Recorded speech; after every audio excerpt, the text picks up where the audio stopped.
তুই তো আমার সন্তান, আমার নিজের মেয়ে তুই। তোকে চিন্তা আমার এত ভুল হতে পারে না। তুই অভিমান করে নিজেকে কষ্ট দিতে চাইছিস, কিন্তু আসলে কিন্তু আমরা কষ্ট পাচ্ছি না। তুই অন্তত এটুকু বোঝার চেষ্টা কর।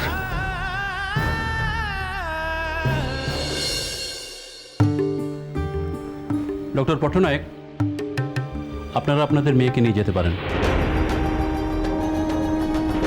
রিয়েলি? হ্যাঁ ম্যাডাম, আমি অনেক ভেবে নিজের দায়িত্বে এই সিদ্ধান্ত নিয়েছি। আমি বাড়ি যেতে চাই না অফিসার, আপনি বরং এই কেসটা কোর্টে তুলুন। ভূমি দিদি, এসব কি বলছো তুমি? খবরদার বলছি, তুমি কোনো কথা বলবে না। যা বলার বিনু মামু আর মাসি বলবে। মু কিন্তু তোমার সব কথা শুনেছি ভূমি দিদি, এবার তুমি মোর সব কথা শুনবে। কতটা অভিমান থাকলে মেয়েটা, আপনি যখন মেয়েটাকে নিঃশর্তে ছেড়ে দিতে চাইছেন, তারপরও মেয়েটার কথা বলতে পারে একবার ভেবে দেখেছেন? আপনি ঠিক বলেছেন স্যার, আসলে আমারই আরও ভালো করে খোঁজ খবর নেওয়া দরকার ছিল। ভুলটা আমারই স্যার। আমি কিন্তু মুক্তি চাইনি অফিসার। তুমি চাওনি না, আমিই তোমাকে মুক্তি দিচ্ছি। আসলে আমরাও কখনো কখনো ভালো কাজ করে থাকি, এটা তেমনই একটা কাজ। শুধু ভালো কাজ বলে নিজের কৃতিত্ব নিলে হবে না। আসলে এটুকু করতে না পারলে আমার পক্ষে অন্যায় করা হতো। তুমি বাড়ি যাও মা। লকআপটা খুলে দিন।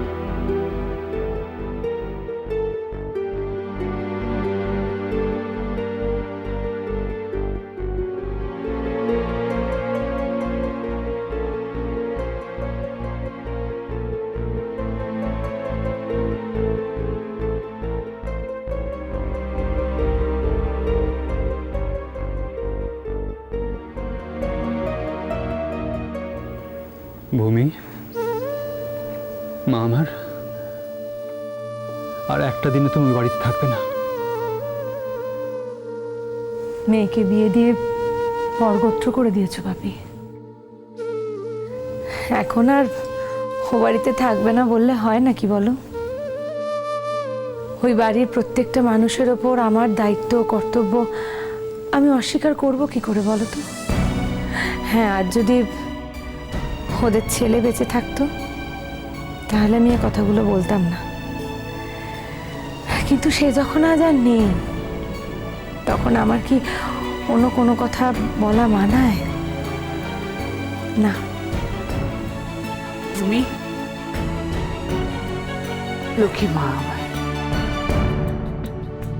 আমি তোমাকে বলছি তুমি আমাদের সঙ্গে আমাদের বাড়িতে যাবে। দেখি তুমি ও বাড়িতে কি করে যাও। হ্যাঁ, ও বাড়ির কারো যদি ইচ্ছে হয় তোমাকে দেখার, আমাদের বাড়িতে এসে দেখবে। এখন তো চলো। ভূমি দিদি, অন্তত কয়েকটা দিন তুমি মাসি আর বিনু মামুর পাখরে গিয়ে থাকো। তুই যদি এখন আমাদের বাড়িতে না যাস তাহলে জানবো তুই এখন আমাদের ক্ষমা করতে পারিস নি মা। তুই এখন এসে পুরোনো কথা বলে মনে রেখেছিস। ক্ষমা করার আমি কে বলো তো ভাবি? আমি কাকে ক্ষমা করব? বরং এতদিন ধরে যা অন্যায় সেসব তো আমারই। তোমরাই আমাকে বারবার ক্ষমা করে নিজেদের কাছে টেনে নিয়েছো। ভূমি, লক্ষ্মী মা আমার, আর একটা কথা বলবে না তুমি? তোমার এখন বিশ্রাম দরকার। বাড়িতে চলো, তোমার নিজের বাড়িতে। এসো এসো আমাদের সাথে, এসো চলো।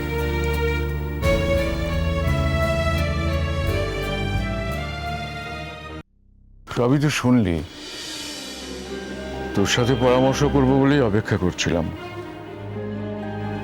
আমরা কোনো সিদ্ধান্ত নিতে পারিনি। এখন বল আমরা কি করব? দেখো, সবার আগে মনে হয় মেয়েটার চিকিৎসার ব্যবস্থা করতে হবে। অ্যাজ এ ডক্টর আমি তো এটাই বলবো। তাছাড়া কাগজে বিজ্ঞাপন দিয়ে ওর বাড়ির লোকের সঙ্গে যোগাযোগ করতে হবে। As simple as that. হ্যাঁ, আমি তো তাই চাইছি, পরের মেয়েকে কোত্থেকে তুলে নিয়ে চলে এলো, না জানিয়েছে পুলিশকে না কিছু। এরপর যদি ওর বাড়ির লোক পুলিশে খবর দেয় তাহলে তাহলে তো আমাদের হাতে হাত করা পড়বে। তুমি সব সময় এরকম নেগেটিভ কথা কেন বলো বলো তো বন্দনা? এই তোমার এক মহা দোষ। দেখো, আমি তো কোনো অসৎ উদ্দেশ্যে অন্য কোনো ফ্যামিলি একটা মেয়েকে আমার বাড়িতে নিয়ে আসিনি। ওরকম একটা মেয়েকে আমার পুলিশের হাতে দিতে মন চাইলো না, তাই নিয়ে এলাম। সে না আমরা বুঝলাম, কিন্তু ওদেরকে বোঝাবে। এখন যদি আমরা বিজ্ঞাপন দিই আর ওদের বাড়ির লোক সেই বিজ্ঞাপন পড়ে চলে আসে, যদি বলে এত দেরি হলো কেন, এতদিন কি হচ্ছিল, পুলিশকেই বা জানাননি কেন, তখন তখন কি উত্তর দেবে তুমি? আজকাল দিনকাল ভালো নয়। আরে বাবা, মানুষ এখন সোজা পথে চলে না। সেটা তো বুঝতে পারছি, কিন্তু তুমি কি করতে চাও তাহলে? এই তো তুমি বলছো পরের বাড়ি মেয়ে, বাড়ির লোকজনের কাছে তাড়াতাড়ি পৌঁছে দেওয়া উচিত। হ্যাঁ, তা ঠিক, কিন্তু আমি বলি কি, তুই যতদিন আছিস ততদিন আমরা বিজ্ঞাপন দেব না। এই আবার কি কথা?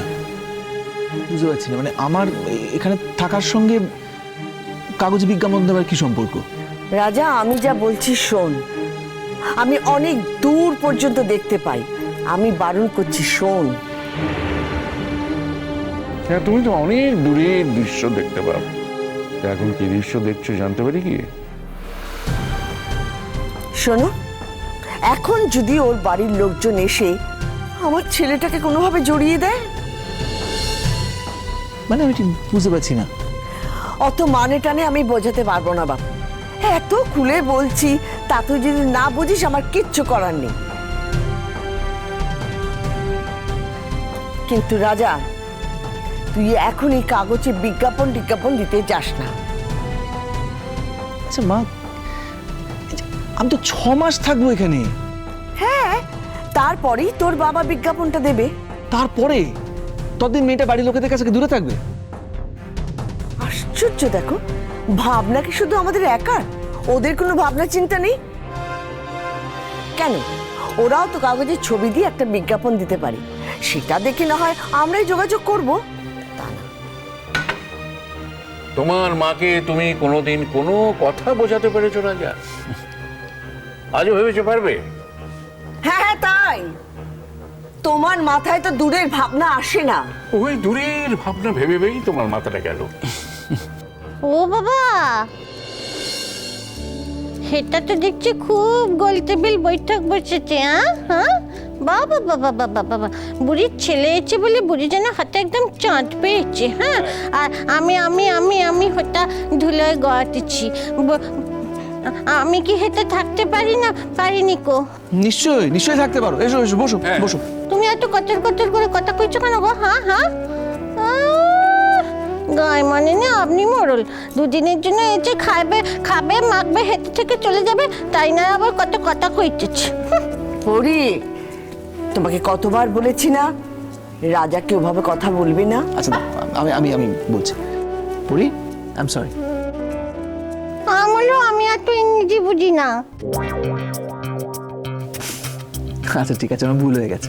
বলি এই বুড়ি, আজ কি রাখছিস? হ্যাঁ, কি রাখছিস? হ্যাঁ, তোর নাচ সাহেব ছেলে এসেছে বলে তো তার জন্য এটা রাত দিচ্ছিস, সেটা রাত দিচ্ছিস। হ্যাঁ, আর আমি যে কদিন ধরে কত করে বলতেছি আমাকে একটু মিষ্টি পোলাও এনে দে, তার বেলা কোনো খেয়াল নেই কো না?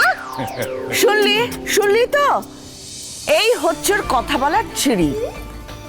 এই যাও, ভেবেছিলাম যে আজ রাত্রে পোলাও রান্না করে খাওয়াবো, কোনোদিনও পোলাও রান্না করবো না। হ্যাঁ, আর তুই বা কেমন ছেলে? হ্যাঁ, তোর সামনে কবে থেকে সেই খারাপ খারাপ কথাগুলো বলে যাচ্ছে, আর তুই চুপ করে আছিস।